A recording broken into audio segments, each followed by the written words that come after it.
인간이 태어나기 전에 우주 북변 한 곳에 하나님이 계시는 시간이 존재하지 않는 영원한 세상이 있었습니다.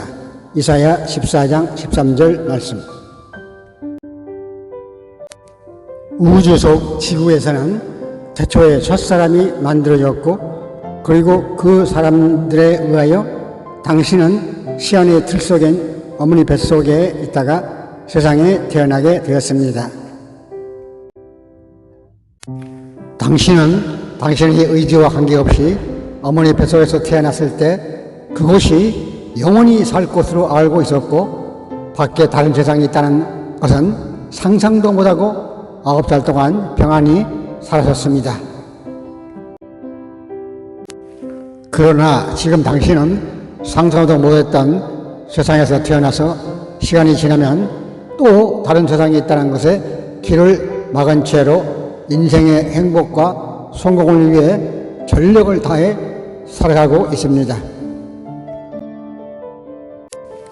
그러나 당신의 삶 속에 언제 덮쳐올 줄 모를 죽음의 그림자가 당신을 따라다니고 있음을 알고 있는지요?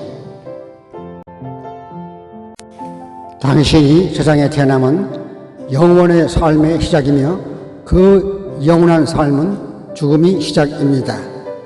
태어남이 없었더라면 영원한 삶도 없었을 것입니다. 세상에 태어난 사람들은 모두 죽음을 맞이하는데, 죽은 후 그들은 어디로 가는 것일까요? 어떤 무식한 사람의 주장대로 흙으로 돌아가 없어지는 것일까요? 나는 천국을 보았다라는 책을 쓴 하버드 메디컬 스쿨 뇌신경의학과 에벨 알렉산더 교수는 박테리아성 뇌망염으로 2008년 11월 7일간 뇌사망으로 죽었다가 살아났습니다. 뇌사 상태에 빠져있는 동안 저자는 이 세상을 넘어선 곳에서 천사 같은 존재를 만나고 초물리적 존재계의 가장 깊은 영역으로 안내되었다고 합니다. 거기서 그는 우주의 신성한 근원을 만나 대화를 하였습니다. 그리고 이전에는 과학의 눈으로 볼 수 없었던 보다 높은 차원의 에너지나 사후 세계의 존재를 받아들이게 됩니다. 그 과정을 과학적이고 의학적인 탐구와 검증을 통해 생생하게 책에 기록했습니다. 그리고 삶과 죽음에 대한 실체적 통찰, 하나님과 우주에 대한 인간의 한계와 무지를 깨닫게 되었다고 합니다. 이 책은 우리가 어디서 와서 어디로 가는가 하는 삶의 근원적인 질문에 대한 답을 찾도록 이끌고 있습니다. 우리의 몸은 육과 영혼으로 구성되어 있는데, 육은 만져지는 몸이며 만져지지 않는 감정과 생각과 이성을 영혼이라 합니다.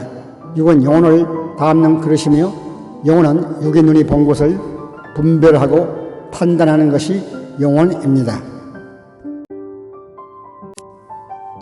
고린도전서 15장 40절에 우리의 몸은 하늘에 속한 형체, 사람의 의지인 영혼과 땅에 속한 형체, 육으로 구성되어 있는데, 영혼이 육을 떠날 때 육은 흙으로 돌아가고 영혼은 천국과 지옥이라는 것으로 갈라지게 됩니다. 언젠가는 당신에게도 죽음이 옵니다. 영혼이 떠나는 1초 전에 데려가려는 두 무리가 올 것인데, 마귀의 사자들과 꽃마차 천사들인데, 그때 당신을 대변할 믿음이 없다면 당신은 마귀에 끌려 지옥으로 가게 될 것입니다. 예수님께서는 자기를 판 유다에게 차라리 나지 않았더라면 더 나을 뻔했다라고 하셨습니다. 죽은 후 내세를 준비치 않는 사람은 세상에 태어난 것이 엄청난 재앙이라는 뜻입니다. 사람은 자기의 의지와 상관없이 이 땅에 태어났고 제한되고 주어진 환경에서 살다가 자기의 주장, 지식, 고집, 이론과 상관없이 죽어야만 하고 창조주 절대자의 주관 속에 영원으로 떨어지게 됩니다. 성경에 예수님은 하나님의 아들로 이 땅에 오셔서 지옥에 갈 수밖에 없는 인간들의 죄를 대신해서 십자가에서 죽으셨습니다. 그를 믿는 자들에게는 죄와 상관없이 천국에 가는 구원을 받게 됩니다. 요한복음 3장 16절 말씀. 성경에 베드로는 세상을 살아가는 인간들에게 간곡히 묻습니다. 이제 죽음 후에 돌이킬 수 없는 어마무시한 일이 있을진데 너희는 어떠한 사람이 되어야 마땅하뇨? 라고요. 사랑하는 여러분, 한 번 죽는 것은 사람에게 정해진 것이요 그 후에는 심판이 있으리니 라고 한 성경 말씀은 하나님이 사람에게 주시는 무서운 경고입니다. 쓸데없는 자기 고집을 버리고 우리 모두 구원자 예수님을 믿고 천국 갑시다. 아멘.